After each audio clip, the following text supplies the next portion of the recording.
Democracy यानी लोकतंत्र, हम सब ने ये शब्द सुना है ना? पर इसका असली मतलब क्या है और ये काम कैसे करता है? चलिए आज इस बड़े से कॉन्सेप्ट को ना एकदम सिंपल तरीके से समझते हैं। इस पूरे आइडिया को शायद सबसे अच्छी तरह से अब्राहम लिंकन की एक लाइन समझाती है। लोगों के द्वारा और लोगों के लिए सरकार। डेमोक्रेसी की पूरी आत्मा आप कह सकते हैं इसी एक लाइन में बसी हुई है। तो अगर इसकी एक सीधी साधी डेफिनेशन की बात करें तो वो ये है, डेमोक्रेसी सरकार का एक ऐसा रूप है जिसमें शासकों को मतलब रूलर्स को लोग खुद चुनते हैं। सीधी सी बात है, असली पावर जनता के हाथों में होती है। ठीक है, डेफिनेशन तो समझ आ गई, लेकिन सवाल ये है कि ये सिस्टम असल में जमीन पर काम कैसे करता है। देखिए, किसी भी डेमोक्रेटिक देश को चलाने के लिए ना कुछ बुनियादी पिलर्स होते हैं, बिल्डिंग ब्लॉक्स होते हैं। तो चलिए उन्हें एक एक करके देखते हैं। किसी भी मजबूत लोकतंत्र की इमारत आप कह सकते हैं कि इन 5 पिलर्स पर टिकी होती है। वो हैं elected representatives, free and fair elections, universal adult franchise, rule of law और रिस्पेक्ट फॉर राइट्स। आइए फटाफट से इन सबको एक एक करके समझते हैं। पहला पिलर है इलेक्टेड रिप्रेजेंटेटिव्स, यानी हमारे चुने हुए प्रतिनिधि। इसका मतलब बहुत सिंपल है, हम और आप सीधे जाकर देश नहीं चलाते, बल्कि हम अपने नुमाइंदों को चुनते हैं जो हमारी तरफ से बड़े फैसले लेते हैं। जैसे हम भारत में अपने एमपीज यानी सांसदों और एमएलएज यानी विधायकों को चुनते हैं। दूसरा और शायद सबसे जरूरी pillar free and fair elections, यानी स्वतंत्र और निष्पक्ष चुनाव। देखिए, सिर्फ चुनाव करवा देना काफी नहीं होता, जरूरी यह है कि चुनाव ऐसे हों जहां हर पार्टी को, हर उम्मीदवार को जीतने का एक बराबर मौका मिले। मतलब जो पार्टी आज पावर में है, कल वो हार भी सकती है, चांसेस बराबर होने चाहिए। तीसरा पिलर है यूनिवर्सल अडल्ट फ्रैंचाइज। हाँ, मुझे पता है ये सुनने में थोड़ा भारी शब्द लगता है, पर इसका सिद्धांत बहुत ही आसान है। 1 पर्सन 1 वोट 1 वैल्यू। मतलब देश के हर अडल्ट नागरिक को वोट देने का हक है और हर एक वोट की कीमत बराबर है।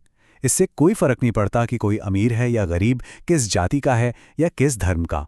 और भारत में ये अधिकार हर उस नागरिक को मिलता है जिसकी उम्र 18 साल या उससे ज्यादा है।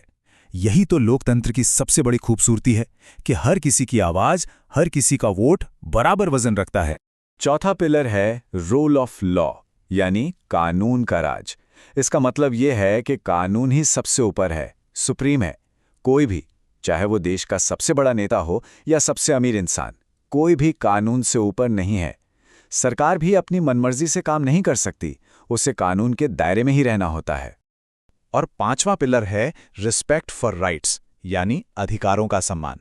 एक लोकतांत्रिक सरकार की ये जिम्मेदारी है कि वो अपने नागरिकों के बुनियादी अधिकारों की रक्षा करे।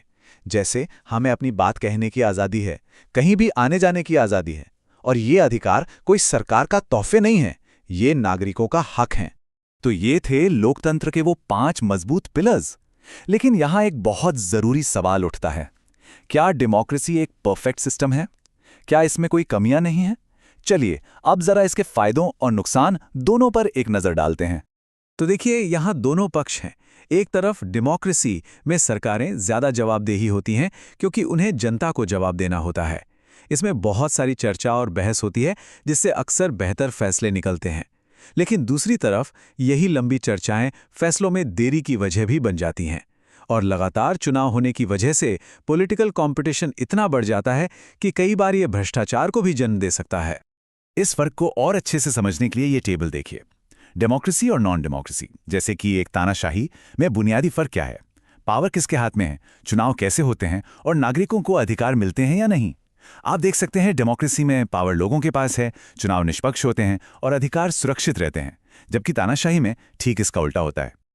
लेकिन क्या लोकतंत्र का मतलब सिर्फ सरकार चुनना और चलाना ही है? नहीं, इसका एक और भी गहरा मतलब है जो हमारी रोजमर्रा की जिंदगी से जुड़ा हुआ है। ये सिर्फ एक पॉलिटिकल सिस्टम नहीं है, बल्कि एक सिद्धांत भी है। एक ऐसा सिद्धांत जिसे हम अपने समाज में, अपने परिवार में या अपने स्कूल कॉलेज जैसी जगहों पर भी लागू कर सकते हैं। इसका सबसे मूल विचार है हर किसी की राय का सम्मान करना और सबको अपनी बात कहने का मौका देना। इसका एक बहुत ही अच्छा उदाहरण है हमारी क्लासरूम। जरा सोचिए, एक ऐसी क्लास के बारे में जहां हर स्टूडेंट को सवाल पूछने और अपनी राय रखने की पूरी आज़ादी है। ये असल में डेमोक्रेटिक बिहेवियर है, एक लोकतांत्रिक व्यवहार, ये हमें दिखाता है कि लोकतंत्र सिर्फ एक व्यवस्था नहीं बल्कि एक मूल्य भी है। तो आखिर में सवाल यही उठता है, सच्चा लोकतंत्र असल में है क्या? क्या ये सिर्फ हर कुछ साल में एक बार जाकर वोट डाल देना है, या फिर ये बराबरी और आपसी सम्मान के साथ जीने का एक तरीका है? सोचने वाली बात है।